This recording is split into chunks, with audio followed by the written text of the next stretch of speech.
మనం రోజు పొద్దున్నే తినే ఇడ్లీ ఎక్కడి నుంచి వచ్చిందో తెలుసా మీకు? తమిళనాడు అని అనేకండి.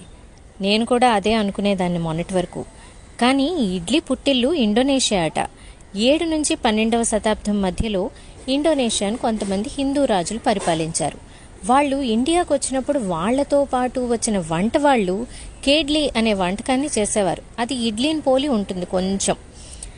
అదే తర్వాత ఇడ్లీగా మారిందని అంటారు. కానీ 7వ శతాబ్దానికి చెందిన ఒక కన్నడ సాహిత్యం వడ్డారదానేలో ఇడ్లీగే తయారీ ఉందని మరికొంతమంది చెబుతారు. ఏదేమైనా ఇడ్లీ రకరకాల రూపాలు సంతరించుకుని మన రోజువారీ వంటకంగా మారిపోయింది. ఈ మధ్య DRDO వాళ్ళు స్పేస్ ఇడ్లీలు కూడా తయారు చేశారు.